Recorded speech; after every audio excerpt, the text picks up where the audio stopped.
सरकार की एक अपनी खुद की पालतू विंग में से है और अभी तक बहुत सारी सीबीआई जांच कराई जा चुकी है। पिछले 7 साल में 70 से ऊपर बड़े पेपर लीक में अभी तक कोई नतीजा न खेल कसने वाला। इस जगह चाहती नहीं है कि सभी लोग शिक्षा हमारा यही न्याय है। अगर हम जब तक लड़ेंगे और हमारी एक मुख्य डिमांड ये है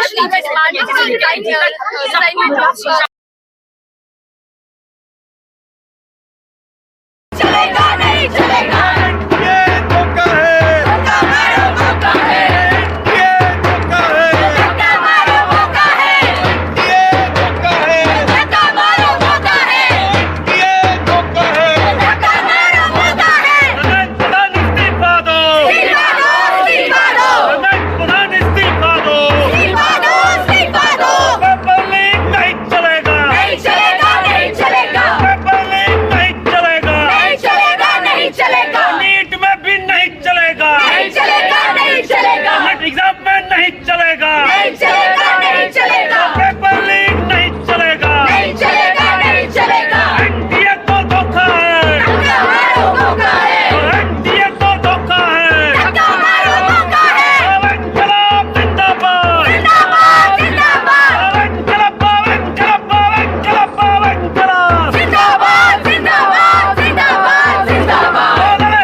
भविष्य को लगातार आग लगा रहे हैं, नाश मार रहे हैं।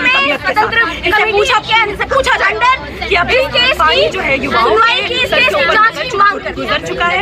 अब हम चुप नहीं बैठ सकते हैं। देश के युवाओं को आपको न्याय देना पड़ेगा।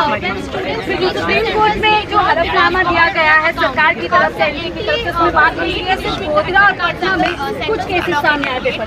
देखिए, सीबीआई की जांच पे हमें भरोसा नहीं है, इसलिए ये डिमांड कर रहे हैं सुप्रीम कोर्ट की निगरानी में जांच उठाई जानी चाहिए। सीबीआई हमारी सरकार की एक अपनी खुद की पालतू विंग में से है और अभी तक बहुत सारी सीबीआई जांच कराई जा चुकी है। पिछले 7 साल में 70 से ऊपर बड़े पेपर लीक में अभी तक कोई नतीजा न खेल कसने वाला इस जगह जनता पर निकला नहीं है। इसलिए हमारी कोई विश्वास नहीं है सीबीआई की जांच पर। हम कह रहे हैं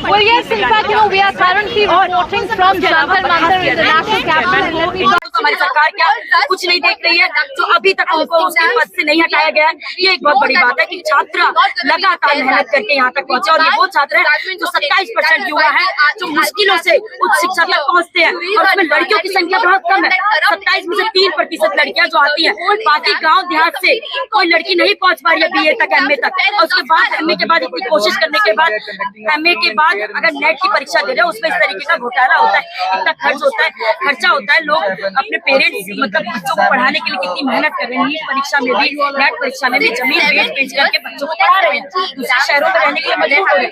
लेकिन होता क्या, उनके साथ इतना बड़ा धोखा होता है। एक तरीके से कुछ चंद लोगों को, अमीर लोगों को 40 लाख में 30 लाख में दे दिया जाता है, तो ये एक बहुत बड़ा अंतर पैदा करता है। अमीर लोगों में शिक्षा सुनने की जा रही है, इसीलिए हम लगातार निराश रहे और सरकार चाहती नहीं है कि सभी लोग शिक्षा तक पहुंच पाए। हमारा यही न्याय है, अगर हम जब तक लड़ेंगे, और हमारी एक मुख्य डिमांड ये है शिक्षा होनी चाहिए और शिक्षा को बेचना नहीं चाहिए, और लगातार शिक्षा में सीट की बढ़ोतरी होनी चाहिए। इस तरीके के घोटाले और इस तरीके के पेपर होते रहेंगे। इस लड़ाई को आगे ले जा रहे हैं, इस छात्रों की आवाज को आगे लेकर जा रहे हैं। तो बतौर एक आवाज, बतौर एक सवाल हम पूछ रहे हैं सुप्रीम कोर्ट से कि आपकी तरफ सबकी निगाहें हैं, आपकी तरफ छात्र देश का देख रहा है, आपसे मांग रहा है कि हम हमारे साथ जो धांधली हुई, हमारे साथ जो पेपर लीक हुआ है उसको ध्वस्त किया जाए, उसको बंद किया जाए, और उसके साथ साथ नीट एग्जाम को दोबारा करवाया जाए। और उसके साथ ये भी मांग रहा है वो कि जो संस्था हर तरह से फॉर्जरी में लिप्त है, जो संस्था जिसको एकाधिकार है कि वो सारा एग्जाम लेती है और उसी के तरीके से वो पूरी तरह से धांधली करती है, पेपर लीक करती है, उस NTA को पूरी तरह से खत्म करने की मांग कर रहा है यहाँ से। और तीसरी जो सबसे जरूरी बात है हमारे सामने कि जो शिक्षा मंत्री हैं धर्मेंद्र प्रधान, वो लगातार फेल हो रहे हैं, लगातार शिक्षा को बेहतर करने की तरफ कोई कदम नहीं उठा रहे, जबकि उसको और जमीन के अंदर धंसा दे रहे हैं, छात्रों के भविष्य को गर्त में ले जा रहे हैं। तो ऐसे शिक्षा मंत्री को सबसे पहले हम इस्तीफे की मांग करते हैं कि शिक्षा मंत्री को इस्तीफा देना पड़ेगा। और ये इस मांग के साथ आज का प्रोटेस्ट है। आप सब यहाँ पे मौजूद हुए, सब यहाँ पे आए, आप सबको जय भीम लाल सलाम मैं पेश करता हूँ। इसके बाद AIDSO से साथी आद्रिका को मैं चाहूंगा कि वहाँ अपनी बात रखें। अभी जिस तरीके से NTA और नीट एग्जामिनेशंस में जो स्कैम हमने देखा है, इससे शायद एक चीज बहुत ही ज्यादा साफ तौर पे हमारे सामने एस्टैब्लिश हो गई है कि एजुकेशन सिस्टम जो था, जिसे कि कहा जा रहा है कि हमारा बेसिक राइट है, वो आज केवल एक चीज के तौर पे सामने आ रही है, जिस चीज को आलू प्याज साबुन तेल के जैसे शायद हम बाजार में बेचना खरीदना कर सकते हैं। इसी चीज को हम लोग NTA के स्कैम में भी देखे हैं। इसीलिए आज मेहनत तो सभी बच्चे कर रहे हैं, वो सपना देख रहे हैं कि हम MBBS करके एक बेहतर डॉक्टर बनेंगे या PhD करके रिसर्च स्कॉलर बनेंगे, लेकिन इन सब स्कैम्स के वजह से पैसा देके कुछ लोग पेपर्स खरीद रहे हैं।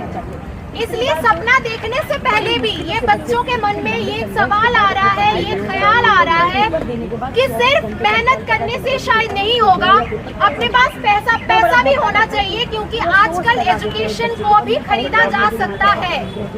सेक्युलर यूनिवर्सल डेमोक्रेटिक एजुकेशन का जो सपना हमारे देश के रेनेसा पर्सनालिटीज ने देखा था, हमारे फ्रीडम फाइटर्स भगत सिंह, नेताजी ने देखा था, आज वो सपने को दरकिनार करते हुए नेशनल एजुकेशन पॉलिसी 2020 जैसे पॉलिसीज को लाया जा रहा है, जिसके तहत प्राइवेटाइजेशन, सेंट्रलाइजेशन को बढ़ोतरी दी जा रही है। आज सेंट्रलाइजेशन क्यों किया जा रहा है, ये भी शायद हम समझ पा रहे हैं। जब अलग अलग जगह पे एग्जामिनेशन कंडक्ट किया जाएगा, तब शायद उसको कंट्रोल करना उतना आसान ना हो, लेकिन अगर एक ही जगह पे सब एग्जाम्स को कंडक्ट किया जाए। एनटीए के अंडर ही अगर सभी एग्जाम्स को नीट हो, नेट हो या फिर यूनिवर्सिटीज के एग्जाम्स हो कंडक्ट किया जाए तो एक ही क्लिक में करप्शन करना बहुत मुश्किल नहीं है। हर एक क्षेत्र में, एजुकेशन हो या मेडिकल हेल्थ का क्षेत्र हो, हर एक जगह को सेंट्रलाइज और प्राइवेटाइज करने का जो पॉलिसी है सेंट्रल गवर्नमेंट ले रही है। और ये भी हमें समझना चाहिए कि एक ही एजेंसी के तहत एग्जाम कंडक्ट करने का ये जो एक मुहिम है ये अभी के सरकार के अंडर नहीं आया था। 1986 में कांग्रेस लेड यूपीए गवर्नमेंट के अंडर ही जो एजुकेशन पॉलिसी लाई गई थी उसके अंडर ही ऐसा एक कॉन्सेप्ट लाया गया कि एक ही एजेंसी सभी एग्जाम्स को कंडक्ट करेगी और उसी को आगे बढ़ाते हुए और भी तेजी देते हुए नेशनल एजुकेशन पॉलिसी को लाया गया। और आज हम देख रहे हैं किस तरीके से सभी स्टूडेंट सफर कर रहे हैं, खास तौर पे जो गरीब घर के बच्चे हैं, जो